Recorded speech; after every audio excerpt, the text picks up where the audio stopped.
자, 얘들아 안녕. 우리 통합사회 이제 시간을 좀 가져보려고 그래. 점심 맛있게 먹었는지 모르겠다. 여기 학교 급식은 되게 맛있는 거 나왔어. 뭐 분모자, 로제 떡볶이, 야끼만두, 고기 주먹밥에 오뎅탕까지 아주 맛있었는데 너희들도 집에서 혹은 딴 데서 맛있는 점심 먹고 또 이제 재밌게 또 수업 잘 들었으면 좋을 것 같아. 자, 이번 시간에 통합사회 시간에 배워볼 부분은 바로 이제 미래 지구촌의 모습과 우리의 삶이라고 하는 거야. 미래 지구촌은 어떠한 모습을 나타낼 것이며 그곳에서 우리는 어떠한 삶을 살 것인가 라는 굉장히 미래적인 내용들을 이제 교과서 이제 통합사회 9단원에서 이제 다루고 있어. 그래서 이제 이 부분을 함께 우리 생각을 한번 해보자. 맨 처음 나오는 게 이제 여러 갈등과 문제 해결의 주체라고 나와 있는데, 우리는 살아가면서 많은 갈등을 맞이해 왔고 앞으로도 맞이할 거야.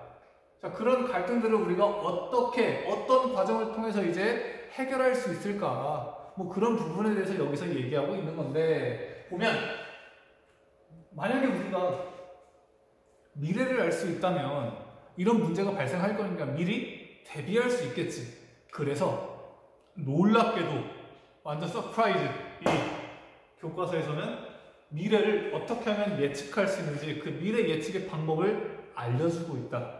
우리 잘 배워야겠지, 그치? 미래를 알 수 있다면 참 이제 좋지 않겠니? 미리 생각하고 미리 대비해서 미리 문제가 발생하지 않도록 이제 우리가 최선을 다할 수 있잖아, 그치? 보면 맨 처음 나오는 게 델파이 기법이라고 하는데 다른 말로 전문가 합의법이라고 한다.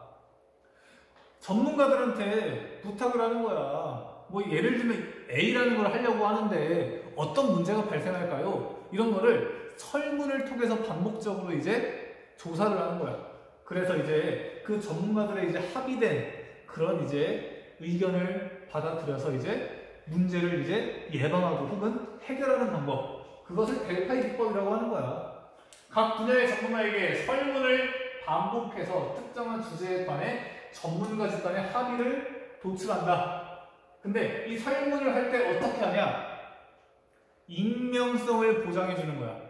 익명성을 보장해서 전문가들이 조금 더 자유롭게 의견을 제시할 수 있도록 유도를 한다는 거지.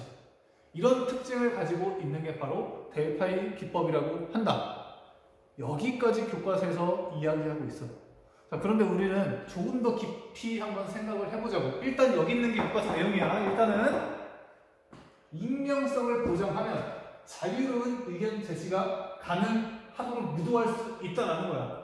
다른 말로 얘기하면 익명성을 보장한다고 반드시 자유로운 의견 제시가 이루어지는 건 또 아닐 수 있겠구나를 우리가 한번 생각을 할 수 있지 않을까?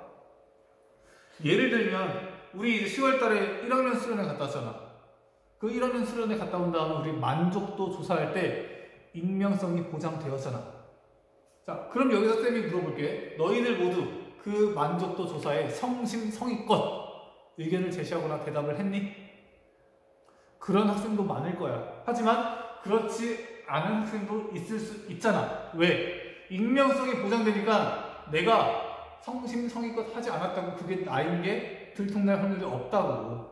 그래서 이 전문가 합의법을 통해서 이제 자유로운 의견을 이제 받아들이는 게, 제시하는 게 중요할 텐데, 이 익명성 보장이 어느 정도 이루어져야 정말 효과적인, 효율적인 의견이 제시되고 반영이 될까? 이거를 우리가 한번 생각해 볼 수 있지 않을까? 라고 개인적으로 생각을 해. 익명성 보장은 과연 어느 정도까지 보장이 되었을 때, 이루어졌을 때 더 효과적이거나 효율적인 좋은 의견들이 많이 제시가 될까? 이런 부분 한번 생각해 보면 좋을 것 같고, 두 번째, 시나리오 기법이야. 시나리오 기법. 내가 시나리오를 구상해 보는 거야. 짜보는 거야.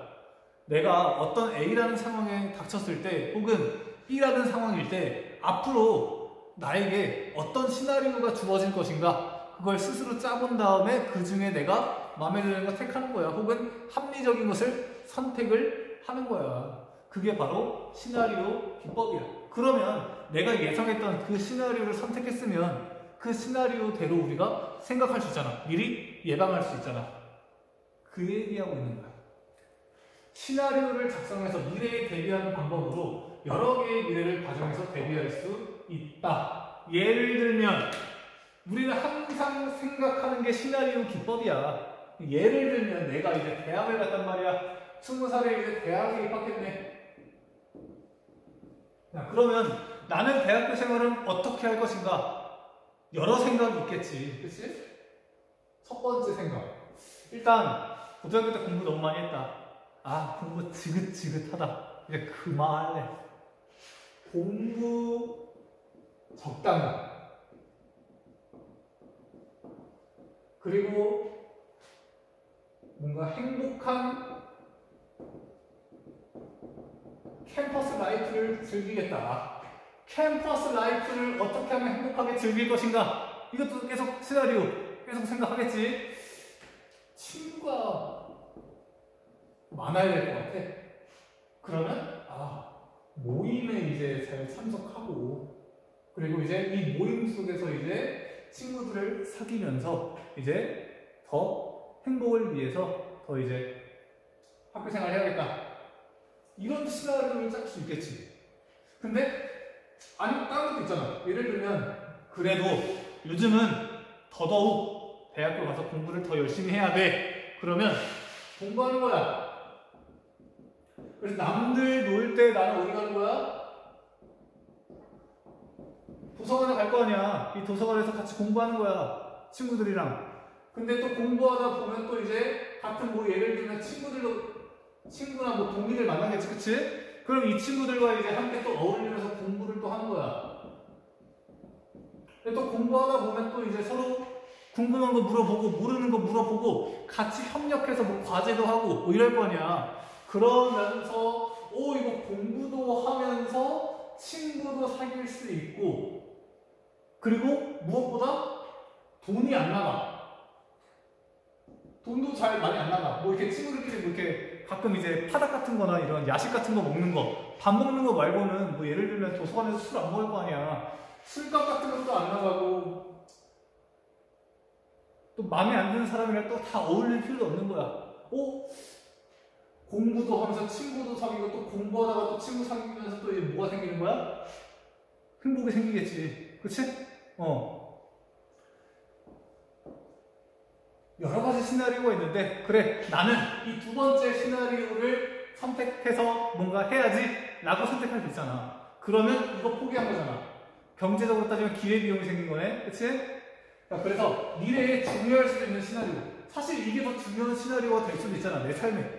뭐 알 수는 없지만 그게 이제 무시될 수도 있다는 단점이 있다라는 거야. 근데 이거 당연한 거지. 그치? 내가 여러 생각을 하는데 그 중에 하나의 생각을 내가 선택해서 판단해서 이제 선택할 거 아니야. 그러면 그거대로 가는 거야. 나머지는 뭐 선택 안 되는 거지. 뭐 어쩌겠어. 개인이 선택하는 건데. 당연한 이야기. 우리가 항상 생각하고 활동하는 그런 여러 가지 내용들을 개념화한 거야. 이 벨파이 기법이나 특히 이 시나리오 기법 같은 경우에는. 그래서 한번 볼 수 있도록 하고, 그 다음에 나오는 게 이제 미래 지구촌에는 여러 가지 갈등이 생길 거야. 정치적, 경제적. 지금도 있지. 앞으로도 있고. 계속 있을 텐데 이런 갈등들 뭐가 있으며 이거 어떻게 우리가 해결할까? 어떻게 우리가 협력할 수 있을까? 그 부분을 이제 여기서 볼 텐데, 맨 처음에 정치, 경제적 갈등, 난민 문제가 있는 난민 문제. 지금 러시아, 우크라이나 전쟁을 하면서 많은 난민들이 발생하고 있네. 이 난민들 우리나라에서 받아줘야 되니 말아야 되니? 또 시나리오 짜보면 되겠지? 받아들였을 경우 어떤 장단점이 있는가? 받아들이지 않았을 경우 어떤 장단점이 있는가? 그런 거 생각해 보는 거야. 계속 연결되는 거야. 난민 문제, 문화권 간의 충돌. 문화권과 문화권, 다 서로 다른 문화권을 가진 국가끼리 충돌도 많이 하지. 그치? 뿐만 아니라 국가 안에서도 문화권 간의 충돌이 발생할 수도 있겠지. 예를 들면 선생님이 몇 년 전? 뭐 정확히 모르겠는데 기사에서 봤는데, 대구에 이슬람 믿는 사람들이 아마 주로 이제 교환학생으로 이제 이슬람 믿는 사람들이 이제 우리나라에 학생으로 온 것 같아. 근데 어쨌든 그 이슬람 믿는 사람들이 이제 자기 돈, 그러니까 돈을 들여서 건물 사고 땅 사고 해서 뭔가 이슬람 건물 같은 거를 이제 운영하려고 하는 거야. 그거에 대해서 이제 대구 시민들이 이제 반대를 하는 막 그런 이제 기사를 본 것 같은데, 우리나라 안에도 이렇게 서로 다른 문화를 만들려고 하고 그런 문화가 공존해 있음에 따라서 여러 가지 충돌, 갈등이 발생하고 있다는 거야. 우리나라뿐만이겠니? 다 그렇겠지. 그 다음에 세계화에 따른 무역 마찰. 우리나라도 다른 나라와 무역할 때 많은 마찰들이 있고, 또 이제 우리나라가 해당되진 않지만 예를 들면 미국과 중국이 무역 전쟁을 하고 있는데 그게 우리나라의 경제에도 무역에도 많은 영향을 미치지. 왜? 세계화 시대니까. 그리고 선진국과 개발도상국 간의 빈부 격차가 발생한다. 이거 당연한 얘기하고 있는 거네. 선생님이 항상 얘기하지, 격차라고 하는 것은 한 번 발생한 이후에 시간이 지남에 따라서 그 격차는 갈수록 커진다라는 거야. 예를 들면 처음에는 이만한 틈이 있었어. 틈. 근데 이 틈이 시간을 밟고 계속해서 시간이 흘러가면 이렇게 격차로 발생하는 거야. 격차로. 시간이 갈수록. 이걸 격차라고 하는 거 아니겠니? 그치? 그 격차에는 빈부, 가난하고 부유한 것에 대한 격차도 있고, 뭐 정보의 격차도 있을 수 있고, 여러 가지가 있어. 이런 격차는 이제 갈수록 심해질 텐데, 그렇다면 우리는 최대한 누리는 쪽으로 뭔가 방향을 나아가야 되지 않을까? 자, 이건 이따가 또 얘기하고, 어쨌든 이 빈부격차는 갈수록 심해질 것이다. 빈부격차가 심해지면 사실 사람은 가지고 싶은 거, 되고 싶은 것은 다 비슷해. 다 좋은 거 갖고 싶잖아. 돈도 많이 갖고 싶고, 내가 하고 싶은 거 자유롭게 하고 싶고, 맛있는 거 많이 먹고 싶고, 좋은 차 타고 싶고, 좋은 집에 살고 싶고, 이런 여러 가지 사람들이 원하는 건 다 똑같아. 근데 똑같은 마음을 다 갖고 있지만 그 자원을 희소하기 때문에 가질 수 있는 사람은, 즉 모두가 가질 수는 없다는 거야. 그래서 경쟁이 있고, 그 경쟁 속에서 승리한 사람이 있고, 경쟁에서 밀려난 사람이 있는 거야. 그리고 그들 간의 격차는 발생하겠지. 근데 그 격차를 계속 내버려 두면 나중에는 여러 가지 공존의 위기에 직면할 수 있겠지. 예를 들면 상대적 박탈감이 들 거 아니야. 예를 들면 그러면 시기, 질투, 그리고 상대적 박탈감이 아니더라도 내가 살기 정말 힘들면 내가 살기 위해서 무슨 일이든 못하니, 그러다 보면 공존해야 되는 그 사회가 분열되는 거야. 그러면 모두가 손해지. 그래서 그걸 국가별로 어떻게든 이 격차를 해소하려고 노력을 하잖아. 예를 들면 어떤 나라는 복지 시스템을 통해서 이 격차를 완화시키려고 노력을 한다든지. 자, 그래서 격차는 자연스럽게 냅두면 커질 텐데 이걸 어떻게 완화할 것인가? 이거는 옛날이나 지금이나 미래나 항상 국가가 직면하게 되는 문제라고 할 수 있는 거야. 이런 것도 뭐 어떻게 보면 되게 보편적인 노멀한 이야기라고 할 수 있지만, 어떻게 보면 파고 들어도 답이 없는 정말 힘든 그런 화두가 아닐까 싶다. 자, 그리고 이런 이제 여러 갈등 속에서 국제 협력이 강화된다. 그치? 한 나라가 잘한다고 모든 지구, 세계화 문제가 해결되는 건 아니니까. 그래서 지구촌의 다양한 문제에 따른 갈등 해결을 위해서 국제 협력이 더욱 강화될 것이다 라고 얘기하고 있고, 그 다음에 또 미래 지구촌 문제 해결 주체에 관한 예측이야. 보면 이런 예측도 있네. 개별국가의 영향력이 강화될 것이다. 예를 들면 유럽연합에서 영국이 탈퇴했잖아. 왜? 자국의 이익을 위해서. 유럽연합에 남아있는 것보다 탈퇴하는 게 영국이란 나라에게는 더 이득이라고 판단이 된 거야. 그래서 영국은 브렉시트, 유럽연합을 이제 탈퇴하게 된 거지. 자, 반대로 지구촌 정부의 형성 가능성도 있다라고 예측하는 거야. 둘 다 예측이야. 좀 상반되지? 지구촌의 공익을 고려한 지구촌 정부 형성. 쉽게 얘기하면 세계 정부가 형성될 가능성도 있다라고 예측하는 거야. 특히 이 코로나가 터지면서 각 국가마다 시스템은 다른데 팬데믹, 전 세계에 코로나가 창궐했잖아. 전 세계가 협력해서 이걸 해결해야 되는 거야. 근데 사령부 시스템이 다르다 보니까 이게 뒤죽박죽 완전 이제 섞여 있는 거지. 그래서 이런 세계 정부가 단일적인 시스템을 가지고 이제 통제하고 문제를 해결하기 위해서 노력한다면 더 효율적이지 않냐라고 하면서 세계 정부를 이제 전망하는 사람들도 굉장히 많았다고. 그래서 개별 국가의 영향력이 오히려 소멸될 것이다라고 예측하는 사람도 있고, 그 다음에 지역 협력체의 영향력이 강화될 것이다라고 주장하는 사람도 있어. 각 지역이 세계화 시대 때 살아남기 힘들잖아. 그러니까 공동의 이익을 위해서 그 지역 협력체, 지역체들이 협력을 하면서 하나로 연합을 하는 거야. 그러면서 이 지역 협력체의 영향력이 강화될 것이다. 문화권, 경제권 중심의 지역 협력체 증가와 영향력이 향상될 것이다 라고도 예측한다. 예를 들면 우리나라도 도시 여러 개가 합쳐서 하나의 도시로 형성되는, 통합되는 경우도 있고 그렇잖아. 그치? 그 다음에 이제 그래서 결론은 뭐냐? 모든 주체가 이해와 협력을 바탕으로 상호 지구촌 문제를 해결하자 라고 이야기를 하고 있는 거야. 아주 따뜻한 정리가 되겠다.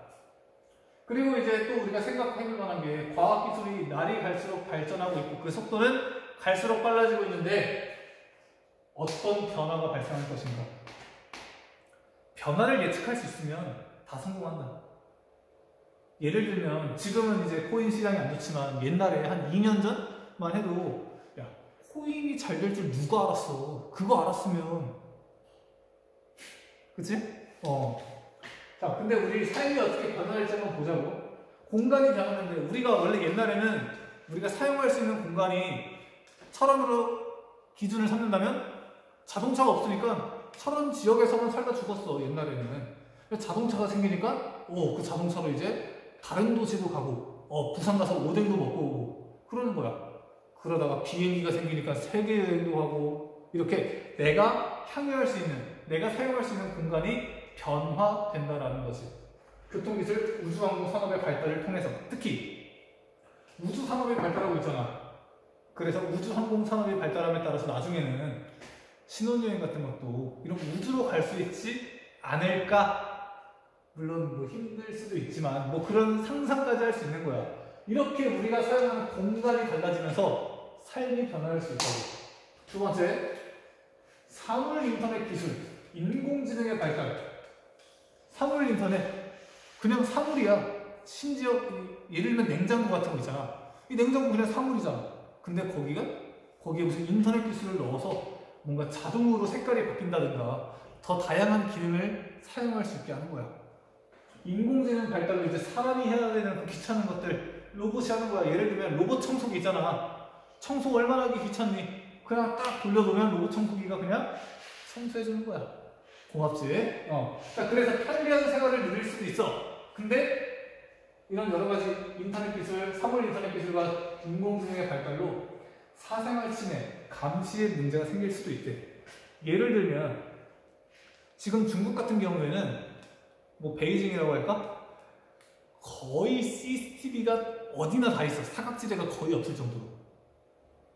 명분은 이거야. 치안 유지야, 치안 유지. 우리 중국 안에서 문제 발생 안 하게 우리가 잘 안전을 보호하겠다, 치안을 유지하겠다. 근데 마음만 먹으면 특정 사람 어디서 무엇을 했고 어디 갔는지 다 알 수 있는 거야, 국가가. 생활 침해 요소가 있지 않을까, 이런 게 발달하면서. 그치? 두 번째, 생명 및 유전공학의 발달. 생명공학, 유전공학이 발달하다 보니까 뭐 식량난 이런 거 해결하려고 이제 여러 가지 GMO, 유전자 조합식품, 제품 뭐 이런 거 만들면서 생산량 증가시키고 인간의 수명도 이제 연장시킬 수 있는 이런 여러 가지 이제 장점들이 있겠지. 근데 반대로 인간의 존엄성 문제라는 문제도 같이 안고 갈 수 있다라는 거야. 예를 들면 복제인간을 만들어 놓은 다음에 내가 간이나 뭐 심장이 안 좋아. 그러면 그 복제인간 거 이제 내 거랑 똑같은 거니까 바꿔 끼면 나 더 오래 살 수 있는 거 아니야. 근데 그러면 그 복제된 인간은 어차피 그 인간은 인간인가? 인간으로서 존엄성을 인정해줘야 되는가? 아닌가? 뭐 이런 여러 가지. 만약에 그 복제 인간이 나랑 똑같은 말 그대로 클론, 복제야. 똑같은 감정을 가지고 있고 똑같은 생각을 한다면 어떻게 우리가 받아들여야 될까? 이런 문제들 있겠지. 사실 많이 들어온 이야기 쌤이 계속 반복하는 거야. 자, 그 다음에 여기 보면 로봇이 발달하면서 사람들이 해야 됐던 걸 로봇이 대체하니까 인간은 그 시간에 여가를 즐길 수 있겠네. 근데 또 한편으로는 나는 이 일을 해야 먹고 살 수 있는데 이 일을 로봇이 대신하면 내가 일할 게 없어지잖아. 일자리 문제가 생길 수도 있는 거야. 이렇게 과학기술이 발달하면서 공간도 변하고 삶이 변화하면서 이런 현상들이 나타날 거라고. 근데 중요한 거는 이런 누릴 수 있는 것을 누리는 사람이 있고 누리지 못하는 사람이 항상 존재한다는 거야. 그 어떤 시대든. 그러니까 우리는 어떻게 하겠니? 이런 편리한 삶을 살 수 있는 기회가 주어지는 그 시대에 우리는 누릴 수 있는 것을 최대한 누리면서 살면 좋지 않을까. 물론 누리지 못한다고 불행한 건 아니야. 하지만 누릴 수 있는 것을 내 스스로 선택할 수 있냐 없냐는 다른 차원의 문제겠지. 그래서 이런 이제 삶이 나타날 수 있는데 우리는 이 삶의 변화를 어떻게 선택하고 받아들일 수 있을까? 이 부분을 함께 생각을 해보자는 거지. 생태환경도 변화할 거래. 다 배웠던 거지. 기후변화, 온실가스 다량 배출로 온실효과가 강화되면서 지구온난화가 발생하네. 그러면 어떤 영향을 미칠까? 기온이 상승하겠네. 빙하가 없어지겠네. 그럼 해수면이 상승하겠네. 해수면이 상승하면 예를 들면 그러면 일본이 잠기는 거 아니야? 일본 잠기면 어떡하지? 일본이 이제 맨날 받았던 자연재해를 우리가 받을 수도 있지 않을까? 뭐 쓰나미 같은 거? 야, 그럼 바닷가에다가 집을 사면 안 되겠네? 어디다가 집을 사야 될까? 뭐 이런 여러 가지 미래에 대해서 또 시나리오를 짤 수 있겠지, 그치? 산호초의 백화현상. 이게 산호초의 백화현상이야. 이렇게 아름다웠던 게 환경이 오염되니까 마치 우유가 썩으면 막 하얗게 막 곰팡이 일어나듯이 막 이렇게 된 거야. 백화현상. 이러면 안 되겠지? 멸종 위기의 생물이 증가한다. 인간이 늘어날수록 그거에 비례해서 멸종 위기 동물의 수도 증가한다는 그런 이제 이야기가 있는데 사람이 정말 지구에서 더 오랫동안 활동할수록 이런 이제 멸종 위기 생물이 증가했대. 그러니까 어떻게 하겠니? 생태계를 위해서 멸종 위기 생물을 우리가 보호해줘야겠지. 그치? 사막화. 장기간의 가뭄과 인간의 과도한 개발로 점점 땅이 사막으로 변하는 거야. 그것을 사막화라고 하는데, 자, 그러다 보니까 미래에 태어날 그 세대들이 생활할 수 있는 그 생활 환경 터전을 우리가 파괴하는 게 되는 것이. 그러니까 그러면 안 되겠지. 생물 종도 감소한다. 열대우림이 파괴되고 유전자 제조합식품 막 이런 게 재배되면서 생태계 순환 체계를 교란시키는 거야. 예를 들면 우리 아까 GMO를 봤는데 이 GMO 유전자 제조합식품 이거는 없던 걸 만들어내는 거잖아. 자연 그대로 있던 게 아니라 여러 가지 조합을 통해서 어떤 거를 이제 만들어내다 보니까 자연 그대로 냅둬야 생태계가 잘 유지가 되는데 거기에 새로운 게 들어오고 하다 보니까 생태계가 교란될 수 있다라는 거지. 그런 의미로 받아들이면 되고, 그래서 우리는 생태환경의 파괴를 막기 위해서도 역시나 협력. 첫째나 둘째나 협력. 혼자 할 수 있는 건 없으니까. 국제협약. 생태환경 문제를 인류의 윤리적 문제로 인식을 하자라고 이야기한다라는 거야. 자, 그래서 우리는 이제 지구촌 구성원이잖아. 그럼 우리는 어떻게 살아가야 하는가? 내가 미래에 어떻게 살아가야 할지도 교과서는 제시해주고 있어. 훌륭해. 세계 시민 의식을 갖자. 인류 보편적 가치를 개별사회의 집단 이익보다 중시하는 자세. 우리 자기 이익보다 공동체의 이익을 더 강조하자라는 거야. 우리도 이제 세계화 시대의 세계 시민이니까 미래 지구촌의 긍정적인 변화를 위해 노력하자. 국제사회의 정치, 경제적 문제에 관심을 갖자. 그러면 좋겠지, 그치? 과학기술의 발전에 대해서 인간 전문성, 안전한 삶의 측면에서 비판적으로 바라보고 지속가능한 발전의 방향에서 지구 생태 환경을 보호하자. 다 알고 있는 거 계속 반복해서 얘기하고 있네. 자, 근데 여기서 또 하나 중요한 걸 알려준다. 우리는 미래에 어떻게 살아가는가 플러스 우리는 미래에 어떤 직업을 가져야 하는 것까지 이 교과서는 알려주고 있다. 아주 고맙지. 자신의 미래 삶의 방향 설정과 직업 선택까지 알려주는 거야. 내 미래의 삶, 지구촌의 구성원이라는 점을 고려해야 된다. 알겠니? 직업 선택에서 고려돼야 될 상황, 미래 지구촌의 변화에 대한 관심과 탐색, 나의 가치와 행동 원칙, 지식 및 경험 등을 고려해서 직업을 선택하라. 꼭 그러길 바래. 그러면 미래 지구촌의 변화, 어떤 변화가 있겠니? 교과서에서 아까 계속 배웠지만 거기서 얘기하지 않은 변화도 참 많겠지. 그치? 그 변화를 캐치해내는 사람이 그 시대의 영웅이 되는 거야. 나의 가치관은 뭐니? 나의 행동 원칙이 뭐니? 내 지식의 정도는, 내 경험의 정도는, 이런 걸 고려해서 직업을 선택해라 라고 하는 거야. 원더풀. 자, 문제 풀고 마시자. 자, 다음 자료는 미래 예측 방법에서 사용하는 설문지의 예시를 나타낸 것이다. 이 미래 예측 방법에 대한 설명으로 옳은 것입니다. 보면 설문하고 있잖아. 델타 이법. 전문가 합의법이네. 그러면 전문가 합의법은 모든 미래에 대한 예측이 가능하니?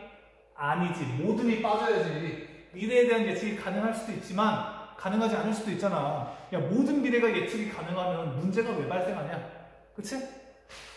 니은 전문가의 익명성을 보장하여 자유로운 의견을 유도한다. 그대로 나오지. 디귿 예측 가능한 미래에 대한 다양한 시나리오를 작성? 이건 시나리오 기법이지. 리을 각 분야의 전문가에게 설문을 반복하여 전문가 집단의 합의를 독출한다. 그게 델파이 기법이야. 그러니까 답은 리을 4번이 되겠네. 다음 글에 밑주신 기업을 해결하기 위한 적절한 대책. 지구촌의 생태 환경은 더욱 악화될 거야. 이 문제를 어떻게 하면 해결할 수 있니? 기업, 화석에너지의 연간 소비량을 늘린다? 말도 안 되지. 반대잖아. 이거 환경오염 많이 시키는데 이거 왜 더하니? 니은 국가 간의 협력 강화를 통해서 온실가스 배출량을 감축한다. 맞네. 디귿 유전자 제조업 식품의 생산 및 유통을 확대한다. 잘 생각해야 돼. 이것은 없던 걸 만드는 거잖아. 생태계를 교란시킨다고. 그러니까 답이 안 되는 거야. 리을 생명공학 기술을 활용하여 멸종 위기의 생물종을 복원한다. 이거는 멸종 위기의 생물이라고 하는 것은 이미 있던 거야. 이미 있던 거를 복원하는 거니까 생태계가 회복이 되겠네. 그러니까 이건 맞는 거지.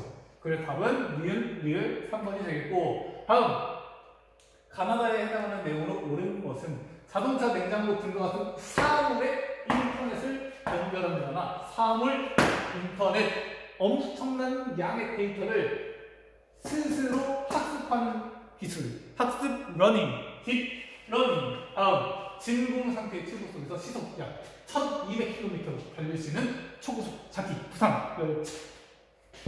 바로 답 3번이 되겠네. 자, 이렇게 우리가 통합사회 배워봤어. 그래서 여기까지 선생님이랑 수업해보고 또 이제 다음 주에 또 얼굴 보면서 한번 볼 수 있도록 하자. 자, 오늘 고생했어.